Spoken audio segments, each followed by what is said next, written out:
You'll break up with somebody due to lack of communication. That's very true. Excellent show, who's at your favorite South African YouTuber, Thato Rampedi, and we are back in the building. We're back on defining. Didn't say what's up, I said let go, baby. On my other half, Stando Sami, Motuami. You know what I'm saying? I'm a Moisha. Hey everyone, I'm Mo from MoTee. Yes, sir. And today we're talking about mental health, guys. We're talking about mental health and the role that it plays in our relationship. My boy Danny was like, my boy, let me give you guys some papers. He gave us pampirs and we're asking each other questions. First question says, how do you define mental health, baby? Mental health is definitely a journey. I definitely think it's not a destination because every day you grow and you become more of something that you weren't yesterday, something that you weren't a minute ago. You know what I mean? Yeah. So I don't think it's ever going to be a destination because you learn how to love yourself more, you learn how to deal with life and work pressures, anxiety. That's very true. Yeah, so that's definitely like, you know, getting to a good state of mental health. But like I would define mental health as like obviously having issues with your upbringing and having to unlearn certain things and having to know how your mind operates. So doing that research and seeing how it's like 100%. Why and when did you start taking your mental health seriously? Yeah, I think for me personally is when I started seeing my mental health affecting my relationship and my friendships. Growing up, obviously, I used to like always avoid my mental health issues and like the things that I experienced in my mind. And then now when I'm seeing with my past relationships with my friends, I'm seeing that like, me doing these acts were caused by things that I had been seeing growing up. Do you get what I'm saying? So when I started seeing like affect my brother, affect my friends around me, I'm just like, I am now projecting to other people when I should be dealing with my own problems. You get what I'm saying? 100%. What's the most significant thing you've done for your mental health, baby? Checking in with myself. I think that's the most significant thing. And accepting that in that space I'm not okay, and giving myself space to heal. Like just detaching myself from everything so I can focus on myself. So essentially just being selfish. That's the most significant thing I've done. Yeah, so I've seen recently, like, I feel like you're always aware of the mental health issues that you've been experiencing. Yes, 100%. But now recently you decided to actually look at the problems and then try to find a solution for them with the things that you've been doing. Yeah, I try not to dwell in the issue too much. Yeah. And I also think one thing I'm really impressed with you is that you started communicating your problems. Before you used to like let everything sink into yourself and it would really like affect everything. And I try to deal with everything by myself. And now because of the journey you've been taking, you're now obviously engaging me in the situation, engaging your mother in the situation, and now you see that you're not alone anymore. And that's actually like an amazing way to grow. I'm really proud of you for that though. How has your struggles with mental health shown itself in our relationship? Personally, like I can, because we always preach communication. So there's times where you are currently going through something that's your own thing, your own mental health issues, your own whatever family-oriented problems, and then now I'm seeing face value of that. I'm seeing you upset, I'm seeing your emotions low, I'm seeing you different. I'm thinking I've done something wrong. And now I ask you, I say, baby, what's wrong? And because of the magnitude of what you're going through, you can't express it. And then from there, I'm thinking I did something wrong. So now, if say we had a small fight earlier, I'm thinking, why is she like dramatizing it so much? And then now I become angry in the situation due to the lack of communication. So I've seen it like with both of us, we weren't, because we only started like improving our mental health recently. Actually, we can't cap and say we've been killing it. Like we've literally been starting the journey like maybe like a month ago, really speaking about it and like going to people to fix ourselves. And what's my point? My point was that we would fight thinking that someone's angry at the other person, but I'm going through my own thing. I'm in my head, and it was affecting the relationship quite a bit. It did. But now we know we can speak. How would you advise people in relationships to be kind to their partners and themselves and struggling with their mental health? I think we've been speaking about this most of the video, but how would you advise relationships, potential relationships, communicate, to be kind to their partners? Communicate some more after you finish communicating. And then communicate again. And then communicate again. About the communication. It is so important to communicate. Oh my gosh. You'll break up with somebody due to lack of communication. That's very true. Like you will break up with somebody because now you'll be thinking, for example, I hate to go so personal, right? Let's say, for example, you are going through your whole own mental health issues, nah? You're going through some stuff, and then now for the past month, you've been detaching yourself from our relationship. You've been pushing me away. Yeah. And I'm thinking that you're just over me. That time in your mind, you're going through so many different battles because of your mental health and because of things, and you don't have a safe space to now speak to me about it. Yeah, that's true. So now, as soon as I give you the platform, boyfriends and girls, as soon as you give them the platform to now communicate, relationship will be amazing. Because now it's such a safe space and such an amazing space to grow, to learn, and to understand another person. It's so important to create a safe space in a relationship.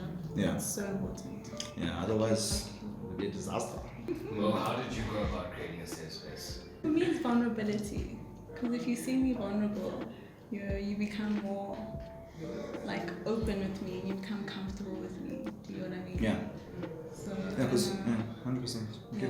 Continue. So yeah, the more I become vulnerable with you, like, damn, this girl really trusts me.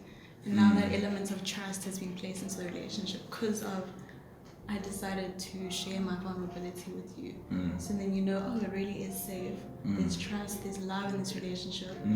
Now I can be vulnerable. I can, because a safe space has been created, I can, Experience the vulnerability from him now. Further like open myself up to me, you know what I mean?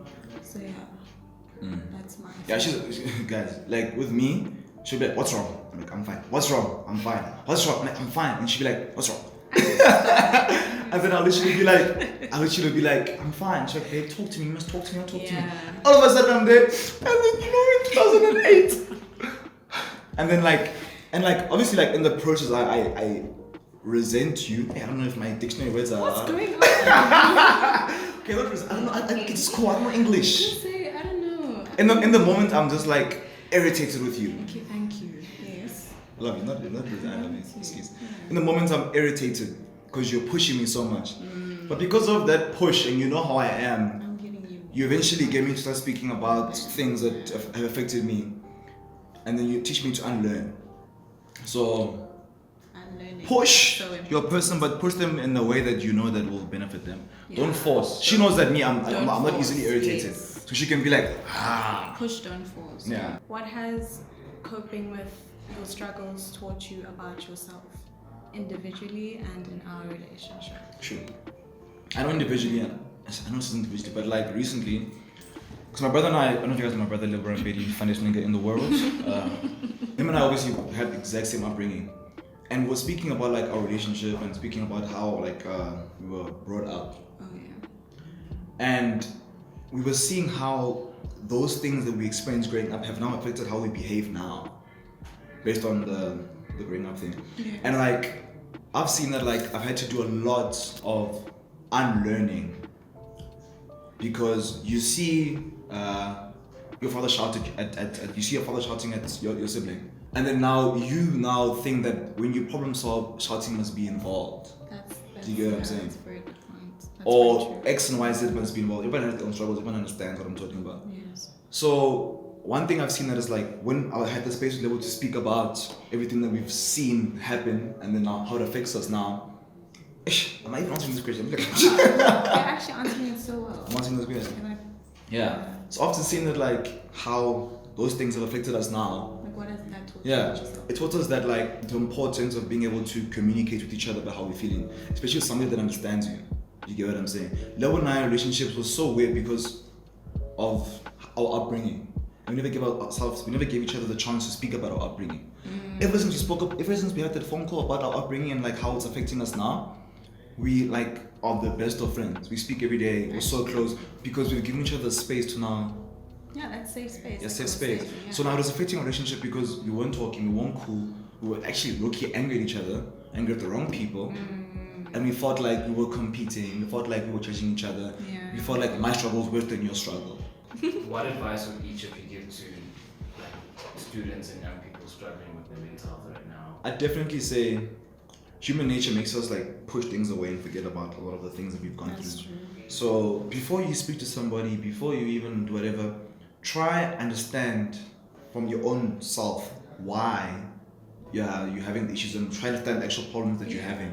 So you must say, okay, cool, I do this, why do I do this? Oh, it's a problem. And then from there, get a book and literally write down things that you're doing that you don't understand and that you don't know. And then from there, look at them and then from there, realize them. Because we don't realize the things that we're going through. Do you get what I'm saying? So as soon as now you get to the point of realization, you can then now be able to express yourself. Because now you go to a therapist, you go to your partner, you don't even know what to say. You don't know what the problem is. So try and make the effort to understand the problem yourself. Yeah. And on that note, with therapy, seeking help is not an issue. It's not a problem. It's not a problem. You shouldn't feel diminished as a person just because you want to seek professional help. I personally see a psychologist, and I Therapist. think he's a psychologist. Oh, same. And he has probably been like the greatest gift ever, and probably the best decision I've ever made in my life. So if you want to seek help, do it. You don't even have to be in a really, really bad mental space. Like if you feel like you want to speak to someone, go do it. You know what I mean? Like make the effort. That's honestly, that would be my, especially with my own experience, you know, that would be my advice. And also, like, as somebody who's now being spoken to, let's say she's got issues, mental health issues, and she's talking to me. One thing with humans that we naturally want to compete. So now, let's say you're telling me about how very dramatic. You talk about how your mom hits you or whatever. I'm like, your mom hits you, but you know what I go through, and that's something that you should be erasing from your mind. Because like I was speaking to a friend and we were saying that like his teenage sister is like 15 and she's complaining about this and she's so upset about that thing and she's doing certain things of self-hate because she doesn't know how to express what she's going through, right? He's like, but she's so young. Why is she going through that? Bro, when you're in a certain situation, the magnitude of what you're feeling, you can't compare it because that's all you know. When you're 16 and you are going through those things, that's all you know. So someone that's 16 going through bullying, it's the same feeling as somebody who's 30 who's going through a midlife crisis, or someone who's 30 who doesn't know what they're doing with their life. So never undermine somebody's situation, and please just have respect and patience and give the person the platform to speak to. Never minimize people's problems. Ever. You can go back 10 seconds. You can go back 10 seconds and you can listen again. Thank you guys so much for watching. If you guys enjoyed this video, please give it a thumbs up. And if you're going through anything and you feel like you don't have support, you don't have a platform to express yourself, there's a link in the description which can help you address whatever you're feeling. Definitely, if you have the strength, comment down below what you're going through. Let's us as the defining community speak to each other. Let's us as the defining community help each other out and just embark on a journey of self-care and self-love and improvement and self-embetterment. Guys, can you hear that my score is better? Can you hear my English is better? Anyway guys, like I said, like the video. Thank you. And then from there, speak about things in the description and subscribe to my channel.